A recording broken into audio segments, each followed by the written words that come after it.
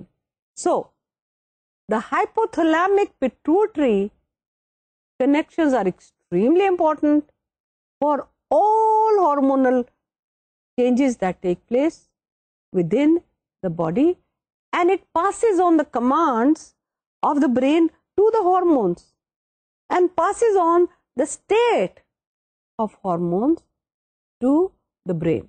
So a bridge a channel, a command system, a translator, whatever you may call it. The hypothalamic pituitary connection is therefore important, and that makes hypothalamus so important. It is the one which is translating action of the hormones for the brain to understand کہ اس وقت hormones کا state کیا ہے, تو brain پھر command دے گی کہ یہ ہارمون ریلیز کرو, اس کی ابھی ضرورت ہے. اور یہ کمانڈ واپس لے جانے کے لیے again hypothalamus translates the language into the hormone language. کس طرح سے؟ اس لیے کہ ہائپوتھیلمس خود ہارمونز ریلیز کرتا ہے, and these hormones are called the neuro secretory hormones, and these hormones are located at the base of hypothalamus. تو hormones کی زبان ہارمونز کے ساتھ بات کرنے کے لیے ہائپوتھیلمس کے کچھ سیلز ہیں which are neurosecretory cells which secrete hormones within the brain, within the hypothalamus, and they carry on these messages to the pituitary. Therefore, the hypothalamic pituitary connection for neural and endocrinal information is important. دوسری بات, hypothalamus خود کچھ factors release کرتا ہے, hormonal releasing factors, اور یہ hormonal releasing factors جا کے پیٹوٹری کو ایکٹ کرتے ہیں.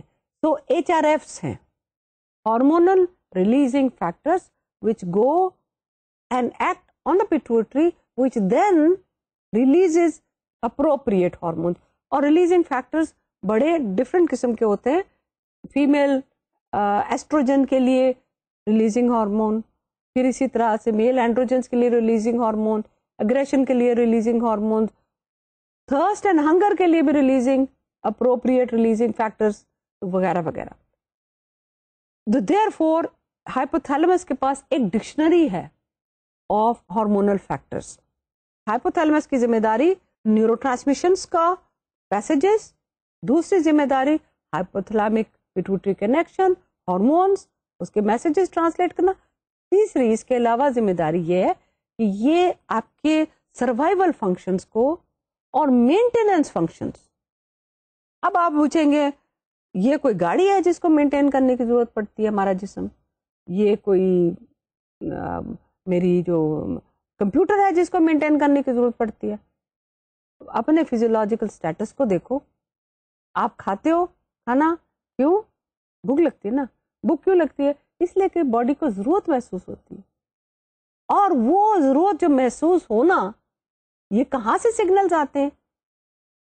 بھئی آپ کہتے ہو کہ میرے تو پیٹ میں بھوک لگتی ہے یا منہ میں پیاس لگتی ہے. غلط. لگتی ہے, خیر محسوس ہوتی ہے, لیکن سگنلز وہاں سے نہیں آتے. جو آپ بے صبرے ہو کے پانی ڈھونڈ رہے ہوتے ہو کہ بہت پیاس لگی ہے, آج کل لگتی ہے نا, گرمیوں میں لگتی ہے اور سردیوں میں سردی لگتی ہے. یہ سارا کچھ کون مینٹین کر رہا ہے؟ یہ سارے کام ہائپوتھیلمس کر رہا ہے. ہائپوتھیلمس میں تھرڈ فلوئڈ کی اور تھرسٹ کی, اور ایون جو آپ کے جسم میں سالٹ ہے نا, بلڈ میں 0.9% سیلین, اس کی بھی کمی ہوتی ہے. تو آپ کہتے ہیں میں نے تھوڑا سا نمکین کوئی چیز کھانی ہے, رائٹ. سو گلوکوز کی کمی ہو, نمک کی کمی ہو, نیوٹرینٹس کی کمی ہو, آپ کو پانی کی کمی ہو, یہ ساری کون بتاتا ہے؟ ہائپوتھیلمس. اس کے علاوہ ہائپوتھیلمس آپ کی ٹیمپریچر ریگولیشن 98.4 پہ اسٹڈی ہے. آپ ایئر کنڈیشننگ میں بیٹھے یا ہیٹنگ میں بیٹھے یا دھوپ میں جائیں یا سائے میں جائیں, کہیں آپ ایکسپیریمنٹ کر کے دیکھ لو 98.4 سے آپ کا ٹیمپریچر اوپر نیچے ہوتا ہے کہ نہیں ہوتا؟ ہوتا ہے؟ نہیں ہوتا نا. بہت گرمی ہوتی ہے تو پسینے آنے شروع ہو جاتے ہیں. کیوں؟ کس نے آپ کو, آپ کے باڈی کو کس نے کہا کہ پسینہ آنا چاہیے؟ کیوں؟ باڈی کو کولنگ کی ضرورت ہے, ٹیمپریچر بڑھتا ہے اندر سے. تو یہ ہائپوتھیلمس ہے جو ٹیمپریچر ریگولیشن. اوکے, تو اتنا امپورٹنٹ, یہ اس لیے میں نے کہا تھا سائز پہ نہ جانا, یہ چھوٹا سا ایک ڈاٹ جتنا ایریا ہے, لیکن یہ ڈاٹ جتنا ایریا پورے سسٹم کو, جو آپ کی باڈی ہے 6 فٹ 7 فٹ کتنے فٹ کے, ایک وہ میرا خیال ہے ایک چائنیز ہے, دا tallest main in the world, تو یہ ساروں کا from the smallest to the largest part of your body is being maintained by the hypothalamus. Okay, let me give you some specifics. Hypothalamus کا جو انٹیریئر حصہ ہے, interior حصہ کون سا ہے بھائی, سامنے والا, ان دا فرنٹ آف. تو anterior hypothalamus is responsible for thirst regulation. آپ کہیں گے وہ تو کڈنی سے ہوتا ہے. کڈنی کو کچھ ہارمونس سچ ایز اینجائیوٹینسن ریلیز کر کے بھیجتا ہے ہائپوتھیلمس. پھر کڈنیز 2 کام کرتے ہیں, ایک پانی روکتے ہیں, تو you don't excrete water and then you seek water. تو یہ سارے بڑے کمپلیکس قسم کے کام ہیں جن کو ابھی ہم ایکسپلین نہیں کر سکتے, لیکن اتنا یاد رکھیں کہ انٹیریئر ہائپوتھیلمس تھرسٹ ریگولیٹ کرتا ہے.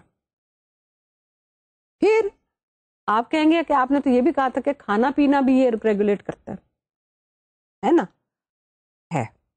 اور اس کو یہ سمجھ لیجئے, take it from me, I have been working on this hypothalamus, the second favorite area of my life.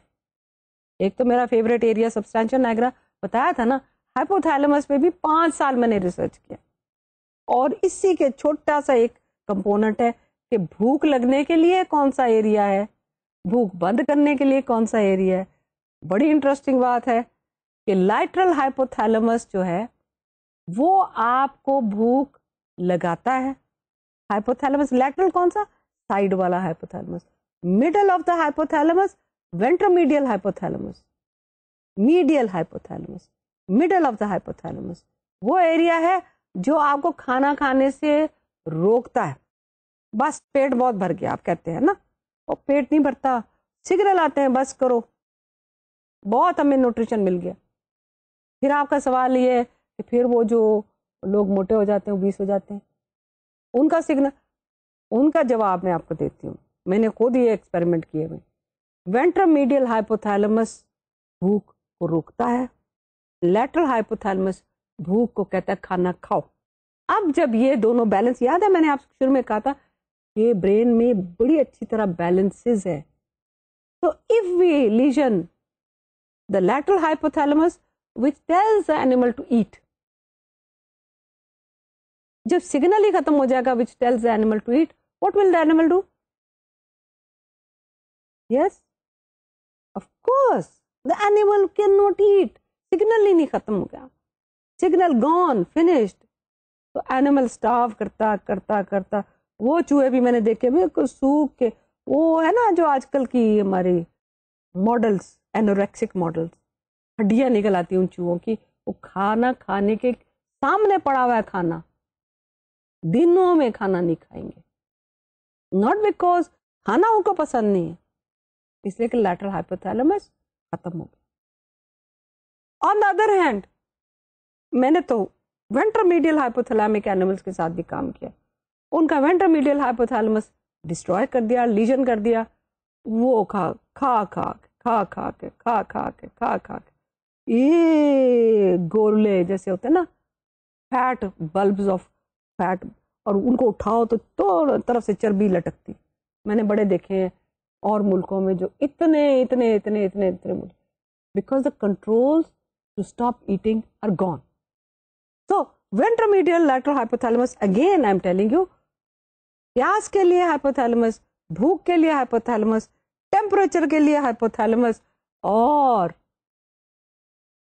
صبح میں جو سویرے اٹھتی ہوں, آپ بھی اٹھتے ہیں, کتنے بجے آنکھ کھل جاتی ہے, الارم لگاتے ہیں, اچھا 2 دن لگا لیں الارم, تیسرے دن الارم نہ لگائیں, پھر آنکھ کھل جاتی نا اسی وقت کھل جاتی ہے نا. اور رات کو نیند آنی شروع ہو جاتی ہے, ایک دن رات کو جلدی سو جاؤ, دوسرے دن اسی وقت تقریباً, اس کے بعد تیسرے دن, چوتھے دن, 5ویں دن تقریباً اسی وقت نیند آنی شروع ہو جاتی ہے نا. یہ جو بایولوجیکل کلاکس ہیں یہ بھی hypothalamus day and night cycle کے ساتھ آپ کا hunger cycle, thirst cycle, day and night cycle, biological clocks, یہ ساری ہائپوتھیلمس. ہائپوتھیلمس کے ساتھ ایک بڑا امپورٹنٹ ایریا ہے which is known as the SCN, suprachiasmatic nucleus. اور یہ جو ہے it is important in diurnal day and night cycle. diurnal اس لیے کہتے ہیں day and night ہے, اور یہ animals میں تو بہت زیادہ, because they are controlled by birds. look at birds, وہ صبح جو بولنی شروع ہوتی ہیں ان کی گھڑیاں کہاں ہیں جو ان کو الارم کلاک بتائیں. یہ سپر chiasmatic nucleus ہے SCN in the hypothalamus, which is then passing on this information of day and night to us. So hypothalamus is important in all major survival and maintenance functions of the body. آپ جب بھوک لگے گی تو یہ سوچنا کہ بھوک مجھے نہیں لگی, میرے ہائپوتھیلمس نے مجھے سگنل بھیجا. اس سے یاد رہے گا. یا پیاس کیوں لگی, کیونکہ ہائپوتھیلمس نے سگنل کیا ہے کہ باڈی میں پانی کم ہے, جاؤ پانی پیو. تو you are under the command of the master. دوسرا اسٹرکچر جو ڈائنسیفلونک ایریا ہے وہ ہے thalamus. Thalamus like the American football, American football کی نا اوول ٹائپ شیپ ہے, اسی طرح کا ایک یہ بال سا ہے which is sitting on top of the thalamus.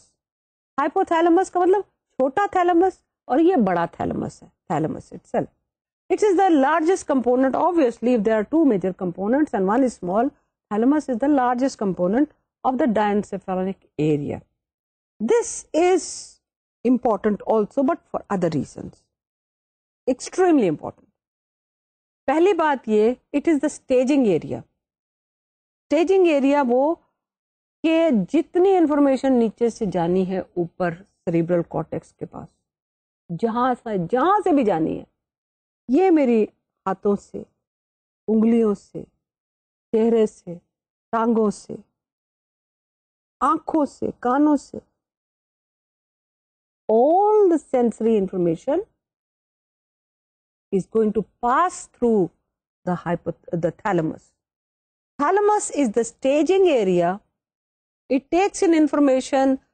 یہ سوچنے کی بات ہے, آئی سے بہت ساری انفارمیشن آتی ہے نا, کلر کی ہوگی, سائز کی ہوگی, لوکیشن کی ہوگی, بہت ساری آنکھوں سے انفارمیشن جا رہی ہے. ایک آنکھ دیکھو اور غور سے دیکھو کہ ساری چیزیں کون کون سی نظر آ رہی ہیں.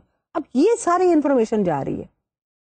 اس وقت میرے سامنے یہ ٹیبل بھی ہے, کمپیوٹر بھی ہے, لائٹیں بھی ہیں, کیمرے بھی ہیں اور دیواریں بھی ہیں, لیکن میرا فوکس کیا ہے؟ میرا فوکس کیمرہ ہے اور مٹیریل ہے جس کو میں آپ تک پہنچا رہی ہوں, رائٹ؟ میں دیواریں وغیرہ مجھے نظر آ رہی لیکن میرا فوکس نہیں ہے نا. تو تھیلمس وہ ایریا ہے جو امپورٹنٹ چیزیں جو اس وقت برین کو چاہیے ہوگی, وہ امپورٹنٹ چیزیں وہ برین تک پہنچاتا. ادروائز یہ سارا برین میں اتنا سارا انفارمیشن جائے تو برین فنکشن نہیں کر سکتی نا. تو it is the monitoring, the staging, the sorting and therefore passing on critical information only to the brain. So it is the junction, the important junction through which information is sorted. میں نے example ایک بڑا اچھا دیا تھا, train کا سفر تو بہت لوگ نہیں کرتے نا اب, لیکن پھر بھی ٹرین کبھی اسٹیشن پہ جائیں تو وہ بہت ساری لائنیں لگی ہوتی ہیں, وہ ریلوے لائنس, اور جنکشن کا کام ہوتا ہے کہ وہ سارٹ کرنا, اس طرح سے انفارمیشن آئی, ادھر سے ٹرین آئی, اس نے ادھر کو جانا ہے, اس سے ٹرین آئی اس نے ویسٹ کو جانا ہے, تو اس کو پھر سارٹ کر کے وہاں سے ویسٹ والے راستے پہ ڈالتے ہیں, یا اس نے نارتھ کو جانا ہے تو اس نارتھ والی لائن پہ ڈالتے ہیں.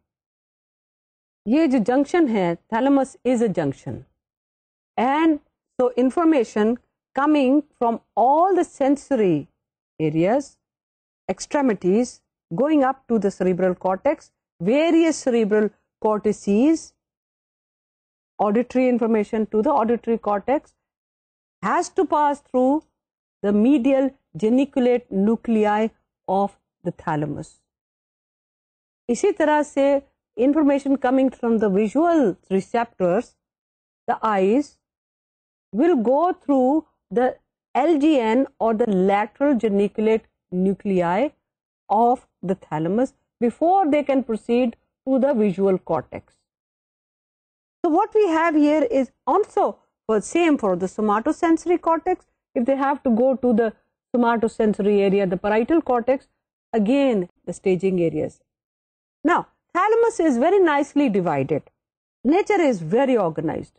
There is the visual staging area, the auditory staging area, the somatosensory staging area, and also there are some areas which are, as you very logically must have thought, کہ اتنی specialize تو نہیں نا کہ صرف ویژول انفارمیشن ہے, auditory ہے, کوآرڈینیٹڈ بھی تو ہے نا, سننا, دیکھنا, محسوس کرنا, یہ ساری چیزیں. مجھے یہ کیسے پتا ہے گلاس ہے, یہ محسوس ہو رہا ہے, لیکن میں دیکھتی ہوں تو آنکھوں سے کنفرم ہو جاتا ہے نا.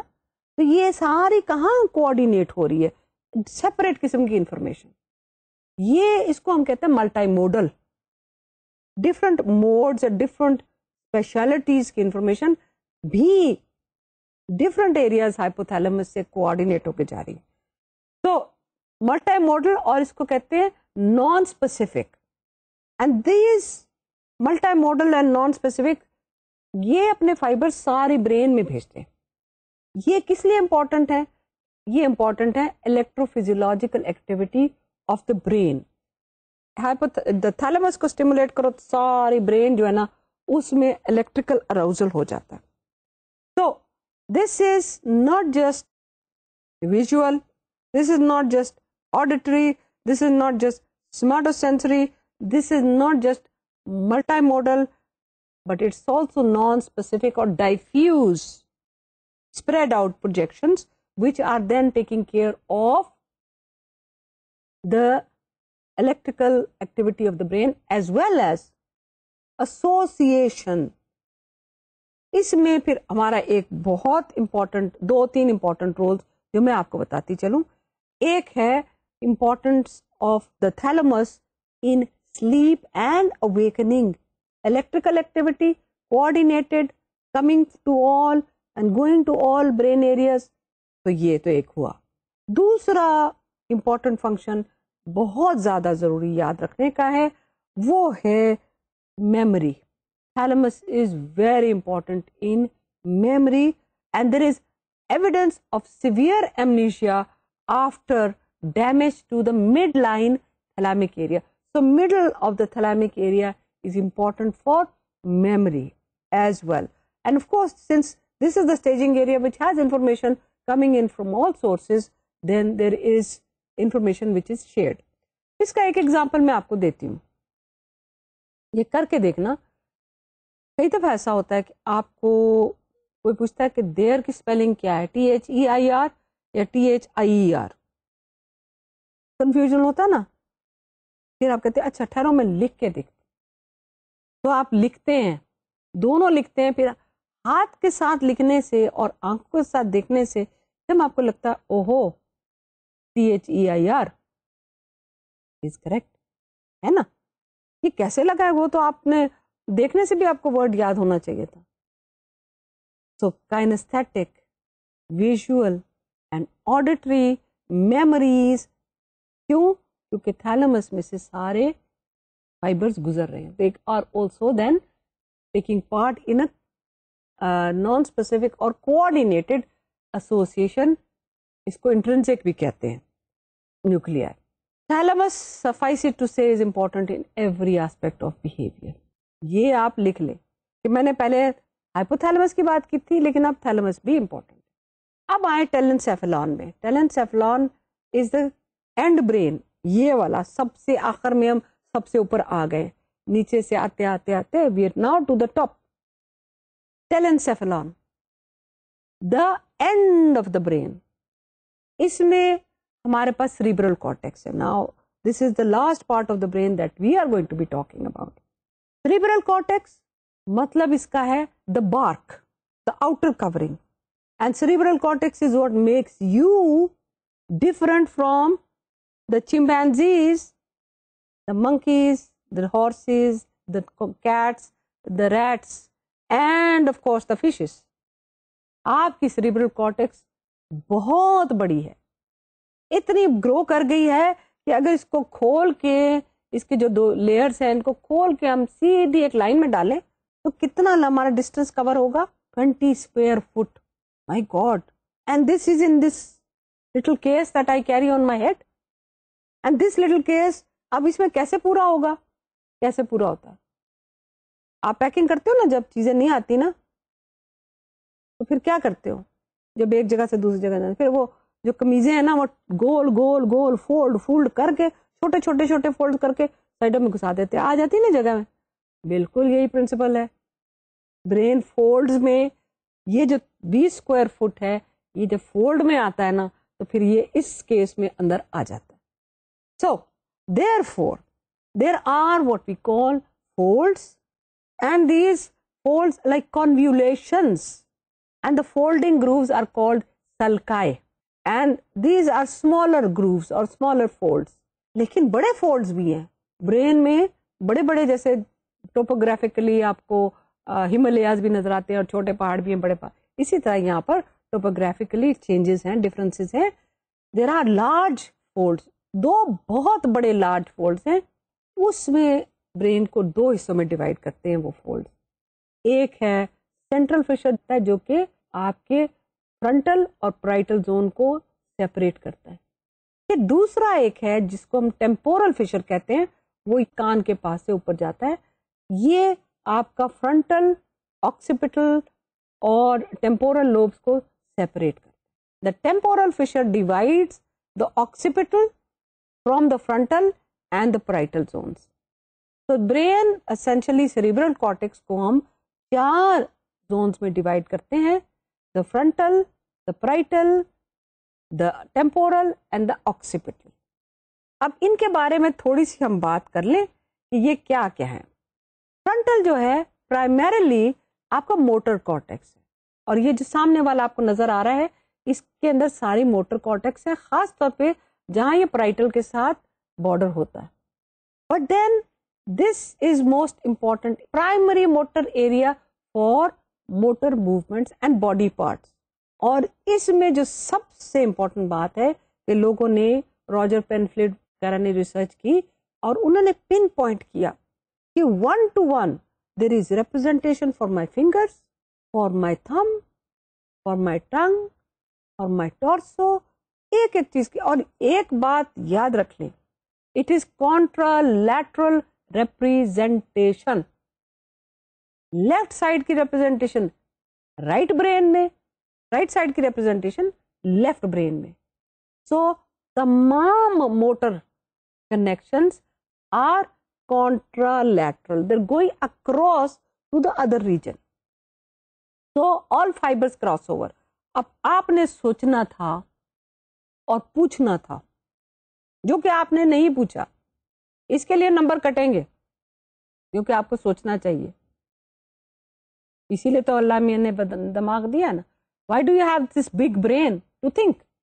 سوچا آپ نے یہ نہیں کہ جب میں نے اتنے ہاتھ کراس کیے اور بینڈ فائبرز کراس کیے تو یہ کراس کیسے ہوتے ہیں بھائی؟ کراس ایسے ہوتے ہیں کہ اس دونوں ہیمسفیئرز کے درمیان بہت سارے بینڈ آف فائبرز ہیں, لیکن ایک بینڈ آف فائبر سب سے موٹا ہے اور سب سے تھک ہے. These are known as commissures, and this commissure is known as the corpus callosum. corpus callosum کا مطلب the body which brings messages together. So callosum, corpus callosum, یہ ادھر کے میسج ادھر, ادھر کے میسج ادھر لے کے جاتا ہے. So therefore in corpus callosum bodies are coordinated with the brain hemispheres. Body parts coordinated with brain hemispheres and information immediately transmitted from one end to another. اس میں موٹر ایریا میں موٹر ہیومنکلس اس کو ہم کہتے ہیں, جو motor dictionary ہے نا, which movement, which area, which part of the brain, cerebral cortex, اس کو کہتے ہیں motor dictionary.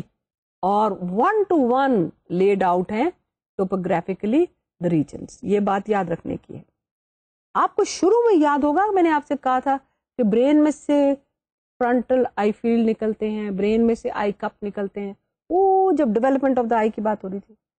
Yes, here again یہاں پر فرنٹل آئی فیلڈس ہیں. تو یہ میری آنکھیں جو موو کرتی ہیں نا, یہ کنٹینیوسلی آپ کو نظر آ رہی ہوتی ہے نا. کانجوگیٹ آئی موومنٹ, میں کروں چاہوں تو آنکھیں موو کر سکتی ہوں میں ادھر سے ادھر, لیفٹ سے رائٹ, ایک ادھر کو جائے ایک ادھر کو جائے, نہیں ہوتا نا. تو یہ کانجوگیٹ آئی موومنٹ جو ہے یہ بھی برین کے فرنٹل ایریا میں ہے. اسی طرح سے آرٹیکولیشن, یہ جو میں بول رہی ہوں, اس کا کنٹرول کہاں پہ؟ بروکاز ایریا, اگین ان دا, یہ 3-4 میجر ایریاز, ادروائز تو this is very complex area. ایک اور ایریا جس کا میں آپ کو بتانا چاہوں گی, اور وہ ہمارے ایج کے ساتھ, ایکسپیرئنس کے ساتھ اور لرننگ کے ساتھ بنتا ہے اور سیکھتا ہے انسان, کنٹرولز آتے. This is the frontal prefrontal area, یہ بالکل سامنے کا.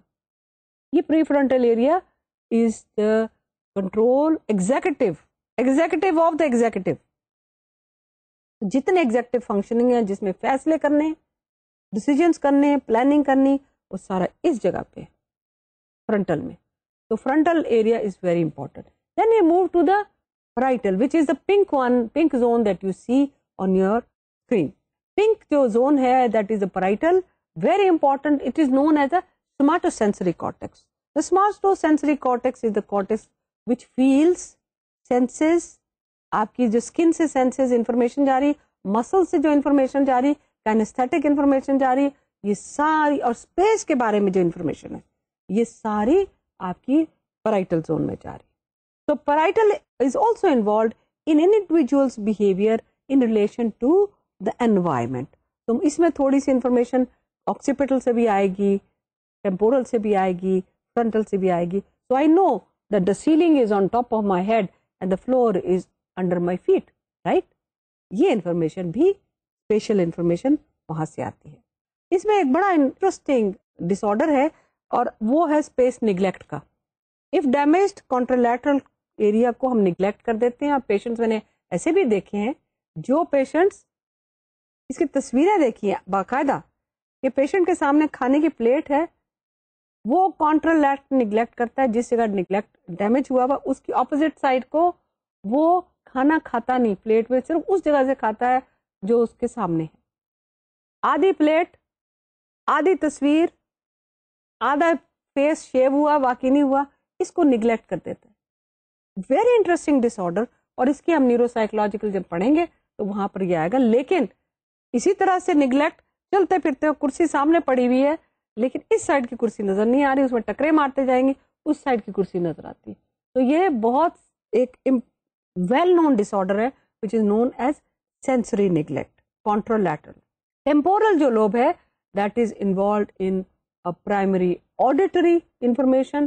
اس کے ساتھ اس میں ایک اور بڑا امپورٹنٹ ایریا ہے which is جتنی آپ کی اسپیچ کو سمجھنا, میری بات آپ سمجھ رہے ہیں نا, سمجھ رہے ہیں, کمپریہینڈ کر رہے ہیں, ہاں, تو یہ ورنائکیز ایریا کام کر رہا ہے جو کہ ٹیمپورل لوب میں لوکیٹڈ ہے. So Wernicke's area temporal zone میں, Broca's area in the frontal area. اس کے آخر میں آپ کا ہے دا آکسیپیٹل لوب, اور آکسیپیٹل لوب میں پرائمری اور سیکنڈری ویژول ایریاز موجود ہیں, اور یہ very well organised and very well coordinated. There are 6 layers of the cerebral cortex and there is a very distinct feature of each layer. یہ top most layer ہے جو cerebral cortex کا, جو میں نے آپ کو دکھائی ہے, یہ بالکل یہاں ڈورسل موسٹ ریجن ہے. ڈورسل موسٹ ریجن پہ سے ہم شروع ہوتے ہیں اور ہم اندر چلتے جاتے ہیں. لیئر 1 خالی ہے, دیکھنے میں خالی لگ رہا ہے نا, اور اس کو دیکھیے اگر مائکروسکوپ کے اندر دکھتے ہیں تو یہ کرس کراس سے آپ کو نظر آتے ہیں, فائبرز یوں یوں یوں یوں جا رہے ہیں اور سیل باڈیز نہیں نظر آ رہی. اب یہاں لیئر 2 میں اگر آتے ہیں تو چھوٹی چھوٹی سیل باڈیز نظر آنی شروع ہو جاتی ہیں. لیئر 3 میں اگر ہم جاتے ہیں تو سیل باڈی ذرا ان کی ایکسٹینشن دور تک جا رہی ہیں. So there are some which are small and some which are large. And then if you go down deeper, اس میں ایک اور طرح کے سیل بھی نظر آتے ہیں جو لمبے, یہ وہ میرا فیوریٹ سیل ہے, پیرامڈل سیل. اس کی ایکزون بھی لمبا ہے, اور ڈینڈرائٹ کتنی لمبی ہے, اور بھی ڈینڈرائٹس ہیں لیکن ایک کتنی لمبی ہے. اسی طرح سے سو ہاریزونٹل اینڈ لیٹرل کمیونیکیشن کے لیے, دونوں کے لیے یہ استعمال ہوتا ہے.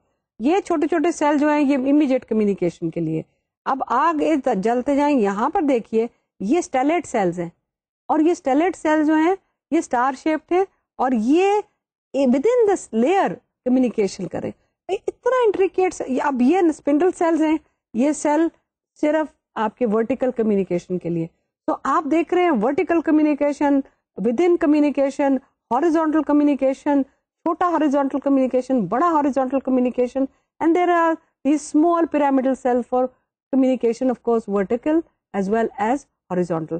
اب سیل فائبرز دیکھیے کس طرح جا رہے ہیں, کتنے فائبرز آپ کو نظر آ رہے ہیں. یہ سیل فائبرز جو ہیں یہ جو نیچے لیئر 6 سے چل رہے ہیں right up to layer 2, and this you can see the complexity of information that is then processed simultaneously by the 6 layers of cerebral cortex.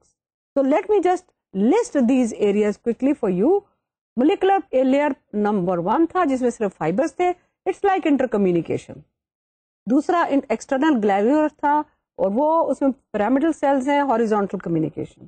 External pyramidal layer تھا, اس میں لارج پیرامڈل سیل وہ جو نظر آ رہے تھے اوپر کو جاتے ہوئے, again it is important for horizontal communication. Internal granular layer ہے جو اسٹیلیٹ سیلز, جو سیل جو ڈیپر ہیں اور انٹرنل کمیونیکیشن کے لیے, اور انٹرنل پیرامڈل لیئرز جو کہ لارج پیرامڈل سیلز ہیں, اور وہ پیرامڈل سیلز کمیونیکیشن کے لیے اکراس دا لیئرز ہے. ملٹی فارم لیئر ہے سب سے چھوٹا والا جو ویری کرتا ہے شارٹ کمیونیکیشن کے لیے. The left hemisphere is the speaking hemisphere. The right hemisphere is the visual hemisphere, spatial hemisphere. لیکن ان دونوں کی انفارمیشن کراس ہوتی ہے. جب ہم بول رہے ہوتے ہیں تو ہم ساتھ ساتھ دیکھ بھی رہے ہوتے ہیں, اسپیشل انفارمیشن بھی استعمال کر رہے ہوتے ہیں, اور اس انفارمیشن کو ہم putting it together through the use of corpus callosum. یہ corpus callosum ہے جو لیفٹ ہیمسفیئر کو رائٹ ہیمسفیئر سے بات کراتا ہے. تو بات چیت کے ساتھ ہم دیکھتے بھی ہیں. اب میں جو اٹھی ہوں اور موو کی ہوں اور ساتھ ساتھ بات کر رہی ہوں, تو یہ ساری لیفٹ ہیمسفیئر اور رائٹ ہیمسفیئر کی کوآرڈینیشن ہے. اس کے ساتھ ساتھ میں جو ہاتھ ہلا کے بات کرتی ہوں, جب میں نے اپنے آپ کو ایکسپریس کرنا ہے تو میں نے ہاتھوں کا بھی استعمال کرنا, یہ بھی میرے رائٹ ہیمسفیئر کی کوآرڈینیشن ہے کہ وہ میرے زبان کے ساتھ, میرے الفاظ کے ساتھ وہ کوآرڈینیٹ کرے the movement of my hands. اگر میری اسپیچ ڈس آرڈر ہوتا ہے تو اس کو ہم کہتے ہیں افیزیا, اور اگر میرے ہینڈ کی موومنٹس کا ڈس آرڈر ہوتا ہے تو وہ ہے اپریکسیا. تو یہ ہم ڈس آرڈر لیٹر آن پڑھیں گے, لیکن فی الحال آپ یاد رکھیے کہ cerebral cortex an extremely complex area which is, we have just touched the tip of the iceberg, and you look at these pictures and you will see how huge this area is and how complex this area is. Respect your brain and it will give you all what you need. اس کو سمجھیں, اس کو پڑھیں, اس کی تصویریں دیکھیں, because as I said before, now let me act as a real teacher. یہ آپ کو ڈائیگرامس ایگزام میں آئیں گے, تو ڈائیگرامس اور لیبلنگ غور سے دیکھیے, کوریلیٹ کریں کون سی تصویر, کون سا ایریا, کیا function. Read your book, read your handouts, and be ready for your examination. Thank you.